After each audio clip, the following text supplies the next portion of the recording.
Hello everybody, this is Dr. Christopher White, and in this video we're going to be looking at mineral deposits and their formation. So let's begin by defining a mineral deposit.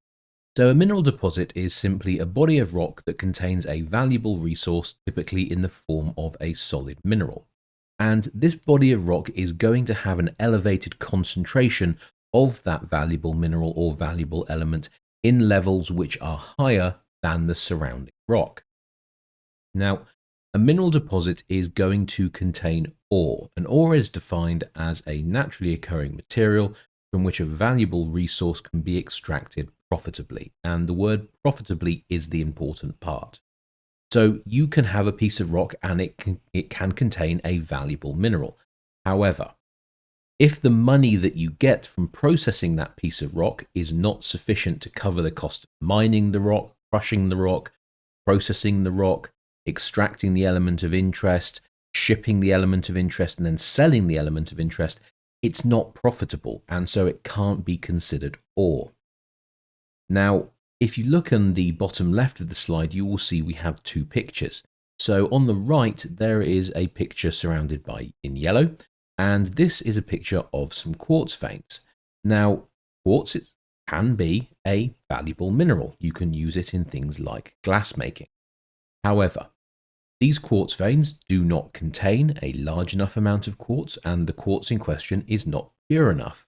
And so these quartz veins cannot be considered ore because you would not be able to extract something from them and make a profit.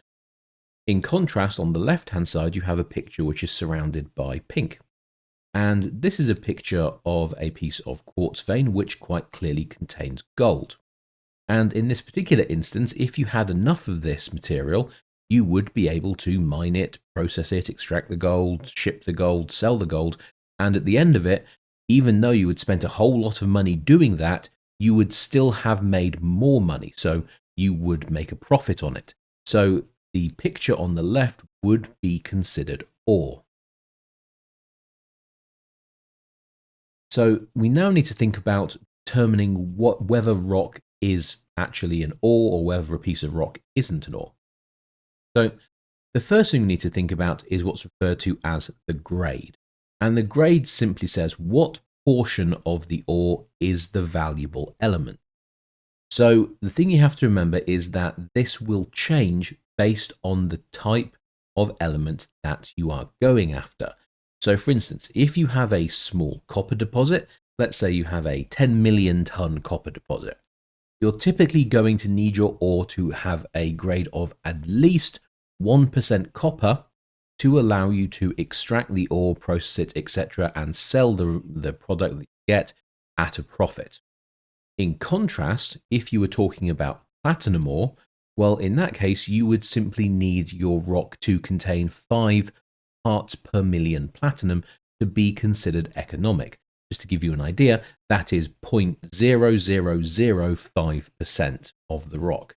So you can see that depending on your element of interest, the classification of what would be considered a good grade for your piece of rock will vary.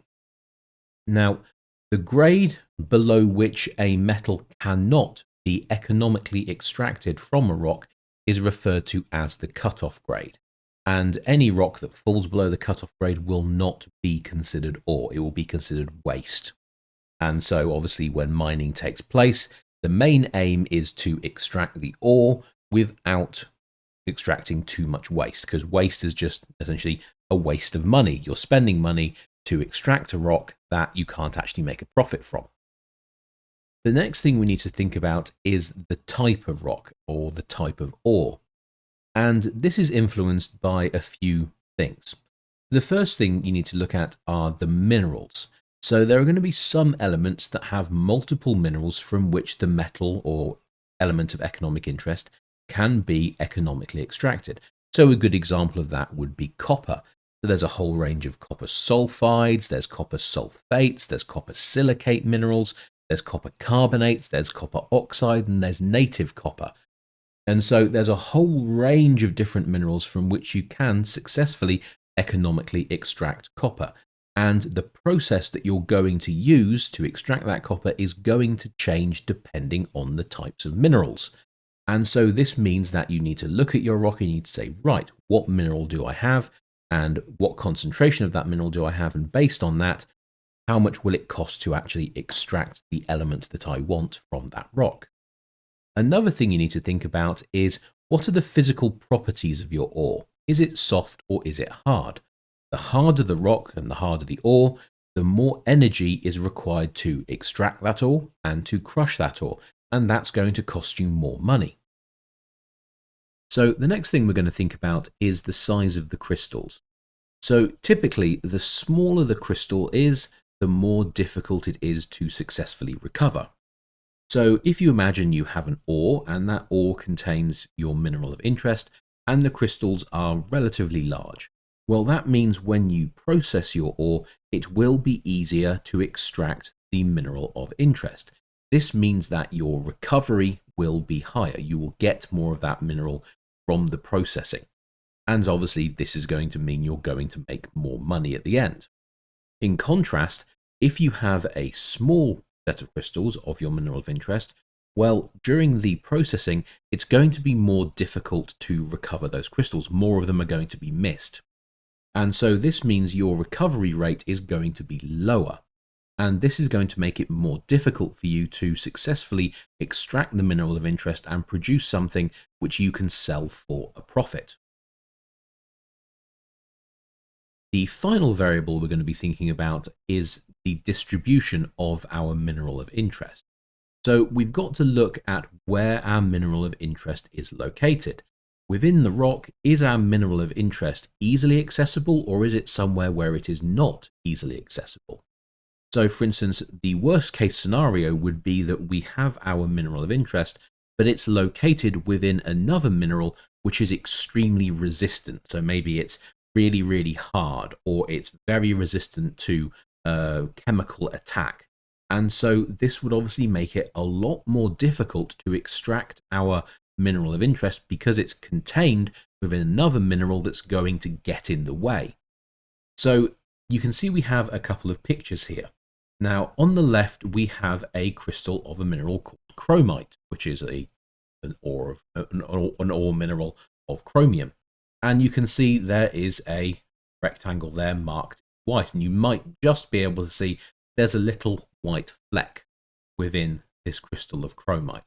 Now, on the right-hand side, we have a blow-up of this rectangle over here, and you can see we have this small crystal here, and this is a mineral called laurite. So this is ruthenium sulfide, and this is economically valuable. However, it's contained within this much larger crystal of chromite. Now, chromite is a very resistant mineral. It is hard, it has a very high melting point, and it's very resistant to attack by chemicals. And so this means that in order to extract this laurite crystal, you are going to need to crush this chromite crystal and completely break it apart till you have the finest of fine powders. And at that point, you may be able to successfully extract the laurite crystal. And of course, the problem with that is it's going to be extraordinarily expensive to take your piece of rock and to crush it down to form this very, very, very fine powder. And so, as you can see, there are lots of variables which is going to affect whether our ore is going to be economic. If it's not economic, then it's not ore. And so we're going to preferably want to have ore which is going to contain minerals which can be easily processed to extract them. We're going to want an ore typically that's going to be on the softer end of the scale, because once again, it's going to be easier to mine and crush. We're going to want the crystals to be relatively large, and we are going to want those crystals to be located in an easily accessible part of the rock. That is the dream scenario in terms of ore. Now, the next thing we're going to think about is the size and the depth of our deposit. So we're going to look at how many tons of ore occur in the mineral deposit. Typically, the larger the mineral deposit, the lower the grade can be. So the more ore you have, the lower that grade can be because you have a greater volume of it. So let's look at an example. So here we have two different types of copper deposit. One of them is called a porphyry copper deposit, and one of them is called a VMS copper deposit. This stands for volcanogenic massive sulfide. Now you will notice there are differences in the size. So a porphyry copper will typically be somewhere between 50 and 1,000 million tons. So that's 50 million tons to 1 billion tons of ore. Now, because you have so much ore, it means your grade can be slightly lower. So a porphyry copper will typically have a grade of about 0.4% copper. In contrast, a volcanogenic massive sulfide deposit is going to be somewhere between 500,000 tons and 50 million tons in size. And a 50 million ton volcanogenic massive sulfide deposit is huge. Typically, they'll be somewhere around 10 million tons in size. Now, because they're smaller, it means to economically mine them, your ore needs to have that higher grade in order for you to make enough money to pay for the cost of extracting it, processing it. And so in that case, you need your copper ore to have a grade of about 2.5% copper to make it economically viable. So the rule of thumb typically is the more ore you have, so the higher the tonnage, the lower the grade could be. Another thing that needs to be considered is the depth of your mineral deposit. If you're lucky and your mineral deposit is relatively shallow, well, that could mean you could mine it using open pit methods. And this is an open pit here. You've essentially just scraped off the rock above your mineral deposit, moved it to the sides, and then you've just started digging out your mineral deposit at the surface. And this is by far and away the most cost-effective version of mining.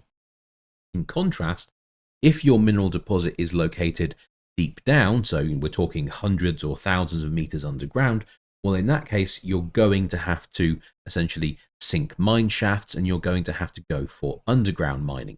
It's going to be more expensive, it's going to be harder, and so that means that the grade of your ore then has to be higher because there are greater costs associated with the mining. So by now, I think you can see there are lots of factors which are coming in to control whether a piece of rock will actually be considered ore. The final thing we need to think about is what is the location of the deposit. So mines obviously require resources to build, maintain, and then of course to export the product that the mine is producing. So this means mines need people, they need water, electricity, food, gasoline or diesel, they need a route to get the resources in and a route to get the resources out. And typically, the more remote or inaccessible the location, the more difficult and costly it is to get these resources to and from the site. And so once again, this means if you have a very, very remote deposit, you need the grade of your ore to be higher to mean that you can, to make sure you can make enough money off it to pay for all the logistical challenges you are going to encounter actually building and maintaining your mine. The next thing we need to think about are the types of process that will end up forming a mineral deposit.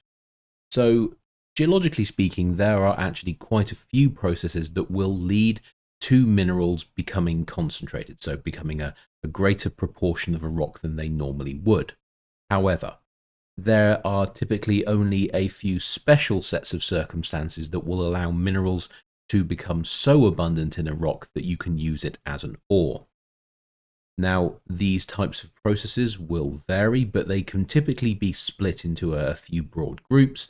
So there are those processes that occur at depth, there are those processes that are associated with heat, and there are those processes that are associated with superficial processes, so things happening on the surface of the earth.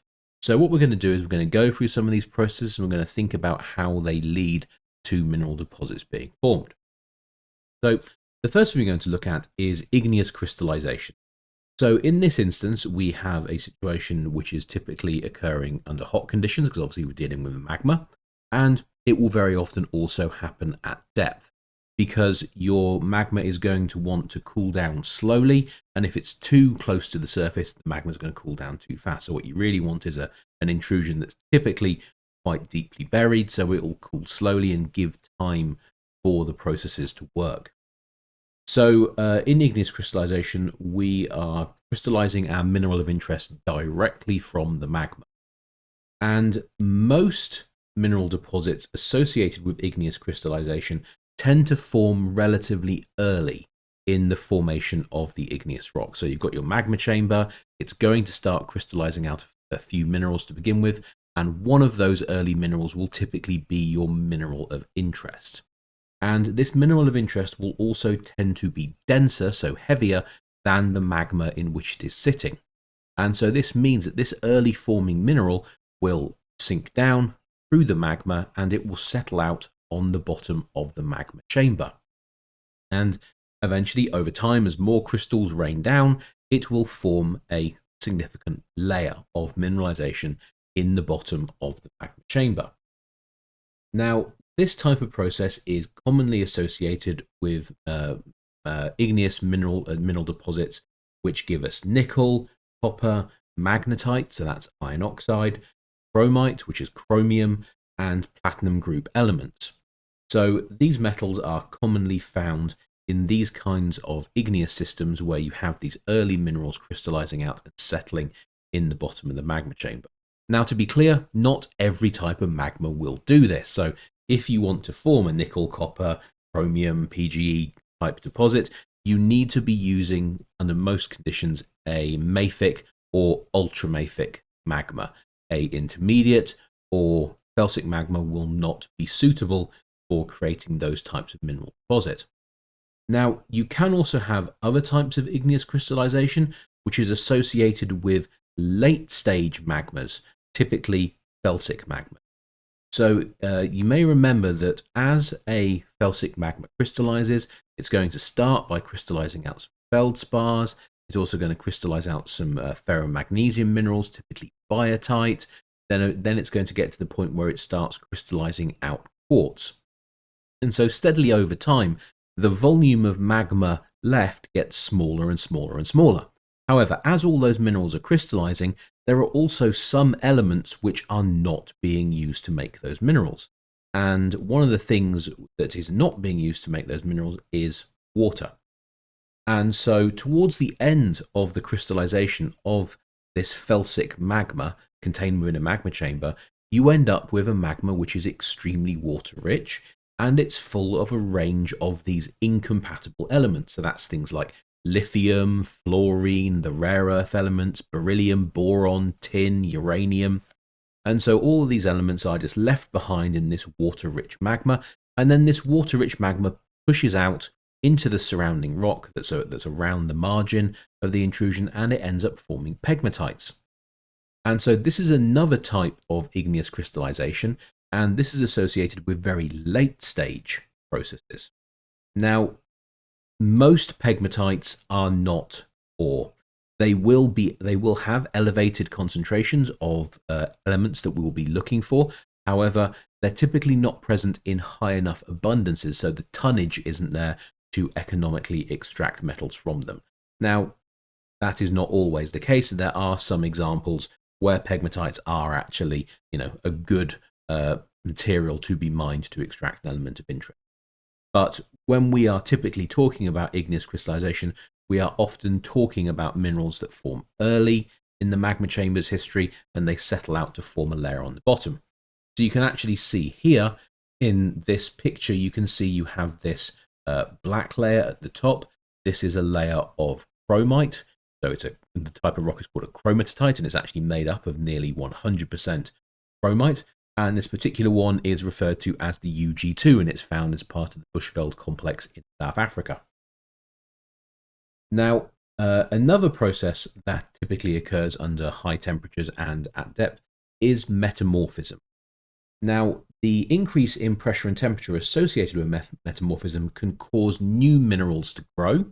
It can allow existing minerals to be remobilized, so moved, or it can increase the size and purity of existing minerals.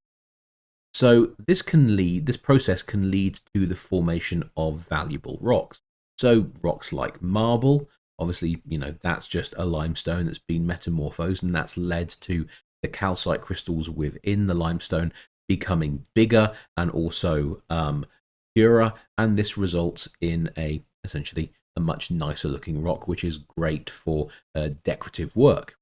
You also have the development of rocks like gneiss, which tends to be used for more decorative things like countertops.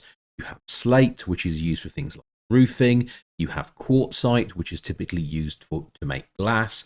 And you have lapis lazuli, which is obviously used for jewelry making. And so all of these rocks are rocks which have formed due to metamorphism, and through that metamorphic process, the rocks themselves have become valuable. Now, you also have individual minerals which will develop due to metamorphism. So you can have the development of new minerals, so things like kyanite, mica minerals like muscovite and biotite, and garnet can be formed as part of the metamorphic process. And if they occur in high enough concentrations, they may well be economically extracted. You can also have existing minerals which become larger and purer as part of the metamorphic process. And this is particularly common with the mineral corundum, which is aluminium oxide. Now, corundum is the mineral name which also includes the varieties ruby and sapphire. And so what you'll tend to find is corundum crystals that contain the correct trace elements to produce rubies and sapphires. Those that have been heated will tend to be larger in size, and they will tend to be purer. They'll tend to have much better clarity for it, because that increased pressure and temperature has helped to allow the crystal to grow, and it's also gotten rid of the impurities within the crystal. Now, other forms of hot processes involve hydrothermal fluids. So hydrothermal essentially equates to hydro, water, thermal, hot. So processes that involve hot water. So the hydrothermal fluid, or in this case fluid as I'm referring to it, will circulate through a body of rock, and it will scavenge elements as it flows through the body of rock. So scavenge essentially just means dissolve. So as the hydrothermal fluid moves through a body of rock, it will start dissolving minerals from the rock as it passes through it. Now, these elements, which are dissolved in the hydrothermal fluids, will be deposited when the fluid undergoes some kind of change. So it could be that the fluid cools down, or it could be that the fluid boils, or it could be that the fluid is reacting with a mineral, or it's reacting with a rock, or it's reacting with another fluid. There's just some kind of change that happens, and that causes the hydrothermal fluid to deposit the elements which are dissolved within it. Now, the origin of these hydrothermal fluids can be due to a very broad range of geologic processes. So it may be that you have water which is being heated by magma. It could be that you have metamorphic or burial processes occurring in sedimentary environments. And in both of those situations, you have a situation where the rock is being warmed up, and any water within that rock will also become warm, and it will begin to circulate. You can also have hydrothermal fluids which are formed as a body of magma cools, and as previously mentioned, the final residual magma will tend to be quite water rich, and eventually that can just lead to a near pure water solution being formed, which will push into the surrounding rock. Or you can have water being created by metamorphic reactions. So as minerals break down and new minerals form, sometimes you will produce water as a byproduct, and that can also begin to circulate through the body of rock. So there's lots of ways that you can form these hydrothermal fluids.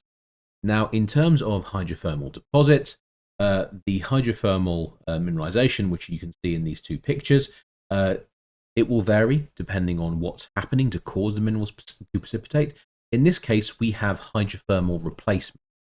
So we have a hydrothermal fluid, it's meeting a body of rock, or it's meeting a mineral that's reacting with the hydrothermal fluid, and this changing chemistry produced by the reaction starts to cause elements to leave the hydrothermal fluid and precipitate out. Now, in the case of this photo over here, we have a situation where we have a rock that's clearly been brecciated, so it's broken up by the hydrothermal fluid passing through it.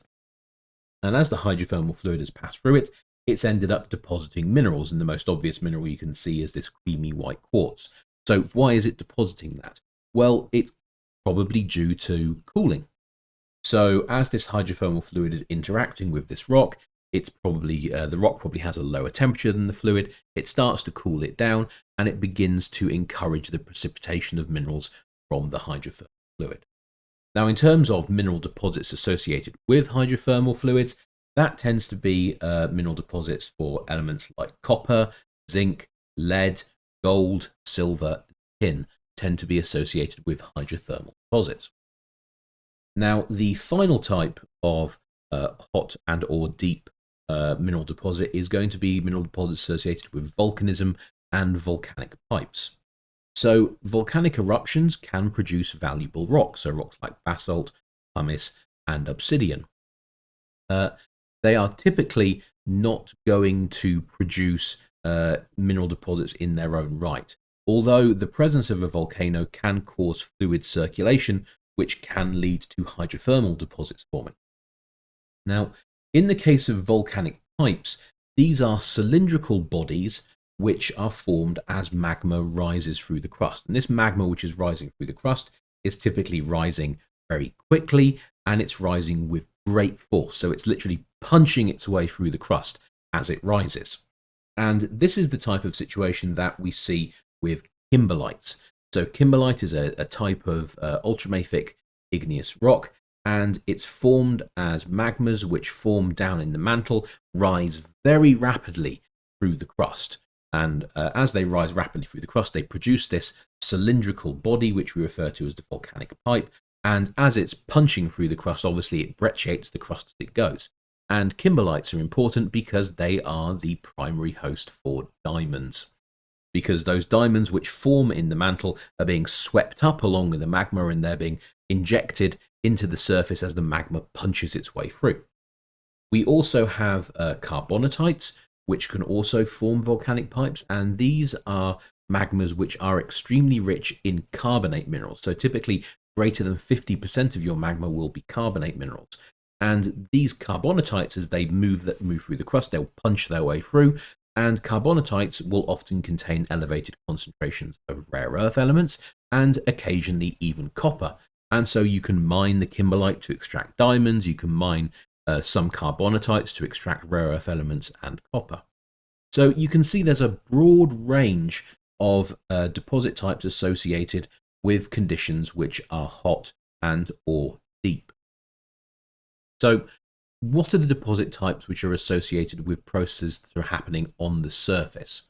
So the first group of deposits are those which are associated with weathering. So in the case of weathering, what we have are chemical reactions taking place between the rock and water or the atmosphere. And so this is going to lead primarily to hydration reactions, so reactions with water, and oxidation reactions with oxygen in the atmosphere. And this will cause minerals to begin to break down. And the thing is as those minerals break down, the more mobile elements will be lost and they'll be removed.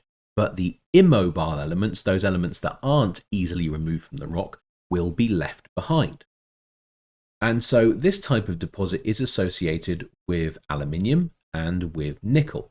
So in the case of aluminium, what you form is a specific type of rock which is referred to as a bauxite. And this is actually a bauxite over here. And bauxites form when you have a aluminium-rich rock, typically a granite, and it's exposed and it experiences oxidation and hydration due to its interaction with the atmosphere. And over time, the feldspars in the granite break down, the micas, any amphiboles, they all break down. And so over time, the more mobile elements like potassium and sodium and calcium, they're removed, they're washed away and they're gone. But the more immobile elements like the aluminium is left behind. And so steadily over time, as the more mobile stuff gets removed, what's left is becoming more and more aluminium rich. And the same thing happens with nickel. So if you have an ultramafic rock that contains lots and lots of olivine and pyroxene. Now, olivine and pyroxene in ultramafic rocks will tend to have quite a lot of nickel within the mineral. So when that ultramafic rock gets exposed to the atmosphere, it begins to break down and that liberates the nickel. So the more mobile elements like magnesium and iron get washed away and the nickel gets left behind. And so once again, the concentration of nickel begins to increase and eventually we end up with a type of rock which is referred to as a nickel laterite. So in terms of the kinds of environments where we tend to get this weathering enrichment taking place, it's most often associated with areas that have experienced tropical conditions. So higher temperatures and large amounts of water. These are the perfect conditions for oxidation reactions, hydration reactions to take place. Now, obviously, this means the rock has to have been exposed sometime in the past. So you can find nickel laterites and you can find bauxites in areas of the world which are no longer tropical, but they were in the past. So those conditions did exist. The granites there, for instance, in the case of a bauxite, broke down, forming a bauxite, and then it was covered over by other sediment, and steadily over time, continental drift moved it away from these tropical conditions. The next type of mineral deposit are mineral deposits which are formed by weathering. And so in these situations, we have water which is going to mobilize soluble elements and transport them away from the source rock. And so, as previously discussed, there are some elements which are going to want to move into water quite effectively. Now, these elements are then going to be redeposited somewhere else. So just like the hydrothermal fluid, the water is going to dissolve elements and it's going to transport them somewhere else. And then when they reach that place, there's going to be some kind of changing chemistry, and that's going to encourage the dissolved elements to precipitate out as minerals. Now, this type of formation by weathering is most commonly associated with copper deposits. And so what you'll have is a copper deposit that becomes exposed to the atmosphere. It will interact with the atmosphere, it'll interact with rainwater, and the rainwater will begin to break down and dissolve the copper from the copper minerals. And then that copper will be transported somewhere else, where it will then be deposited to form copper ores. The next type of superficial process which will end up forming a mineral deposit is mechanical concentration. And these types of deposits are sometimes referred to as placer deposits. Now, these placer deposits tend to form in environments where you have water which is sorting class. So we're looking at rivers and we're looking at environments with waves, particularly beaches. And so what's happening is as the water is moving, it's sorting the class based on size and density. And density is going to be the most important part. So if you have dense minerals like gold, ilmenite, which is titanium iron oxide, rare earth element minerals, zircon, diamonds, well, they'll end up being retained while lighter class get washed away. And so this means over time what's happening is the lighter class are being removed when new sediment comes in, but the heavier class, the denser class, are being left behind. And so this means over time, your river sediment, for instance, will steadily become richer and richer in, let's say, gold, because all the lighter stuff's being washed downstream, but the gold, because of its density, stays behind because the water can't move it. And so over time, like I said, the proportion of these dense minerals increases, and it will lead to the formation of placer gold deposits, or deposits of what are referred to as mineral sands. And these are sands which are rich in minerals like ilmenite, zircon, and a whole range of different rare earth elements. And you can just process the mineral sand and you can extract each of these minerals and extract the element that you're going after.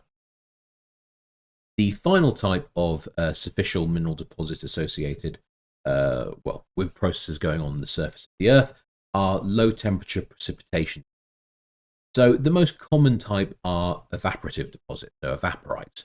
And of course, these are formed when you have a body of water in hot, dry conditions, which is evaporating faster than new water can come in. And this steadily leads to the water becoming more and more salty, more and more rich in the leftover dissolved minerals as the water evaporates away, and eventually it will lead to the precipitation of minerals from this water. And a good example of a modern setting for this is the Dead Sea. And so the types of minerals that will precipitate due to evaporation are minerals like gypsum, which is used in drywall, halite, obviously table salt, sylvite, which is used in fertilizer, borax, which is used in cleaning products, and epsomite, which is used for medicinal purposes as Epsom salts. You can also sometimes get low temperature precipitation of carbonates associated with the movement of fresh water on the surface of the Earth, and this can lead to the formation of travertine if you have a hydrothermal fluid interacting with fresh water at the surface of the Earth, or it can lead to the formation of tufa if you have meteoric, so rainwater that's moving through the Earth, which has dissolved carbonate within it. So I appreciate this was an extremely long video. Thank you for watching though, and have a good day.